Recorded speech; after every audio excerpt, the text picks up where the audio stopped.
Hello and welcome to another Let's Build, where I build a weird 80s modern roller coaster in my theme park, which has no name as of yet. I still have to think of that.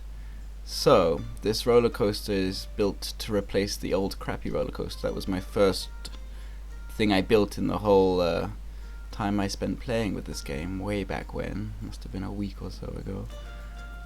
So I'm trying to make it go around the park a bit. I also made it go through the park entrance, which actually was more of an afterthought, and also inspired by a comment I got saying, "Are you going to make the roller coaster go through the building?" And I thought, that's actually possible. That's actually possible. And I'm delighted to say, when I did it, I hardly had to delete any of that building. So I really like the way I think this game really complements my building style. I think it really works for the way I build. I really enjoy it. I really don't mind spending hours upon hours playing this game, and well, I say that, and I did spend hours and hours just now playing this. I think I spent around 5 or 6 hours altogether, and what I am building is a weird 80s building for my roller coaster. 80s, early 90s, late 80s, postmodern, brutalist style, really not from anything, really just sort of something from my head, but inspired by those styles. Also, the color schemes are inspired by the 80s, this sort of cyan and pink and those kind of colors, and sort of lime green, they sort of, with the lights lighting up.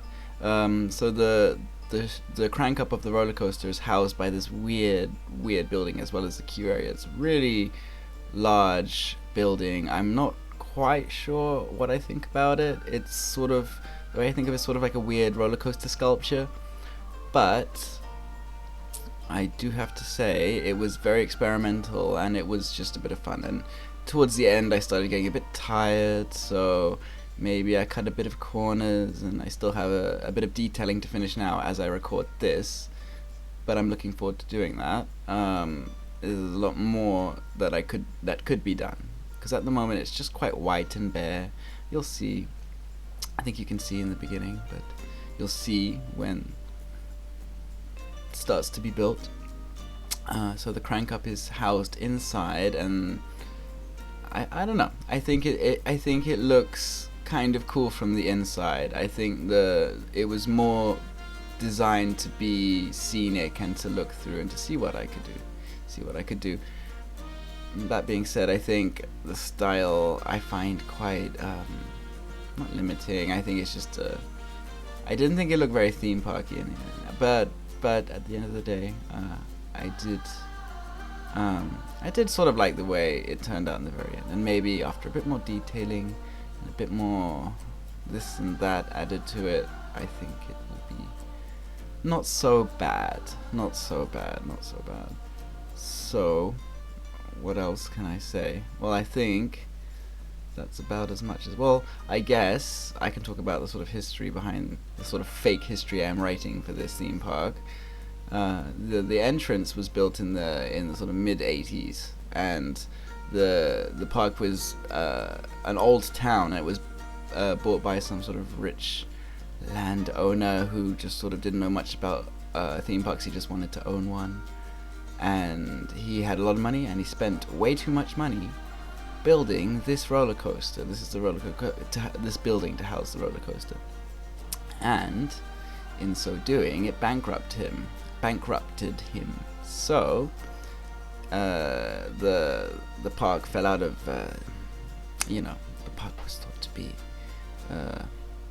I don't know, something like that. It bankrupted him, and all sorts of financial problems, and people died, and blah blah blah blah, and the park was closed, and people thought it was haunted, and then they reopened it. So the roller coaster would have been the sort of second to third thing that was built, the entrance and the roller coaster, and that little town was already there. So that's the song. And the castle was already there. It was in ruins, and they decided to build a roller coaster on it, and the people of around the town thought it was very disrespectful to the historic site, and they really tried to campaign to get away from us. Something like that. Some weird little story for you, so you understand the idea behind this little theme park and see where I'm trying to go, what I'm trying to go with in terms of. I don't think this stuff particularly matters, and I don't always do this with my creations in these simulation games, but this one I sort of thought, well, has to be a sort of story behind it. And that is it. And I hope that wasn't too boring. So I will return again in the next video for some more talking, and I hope you enjoy.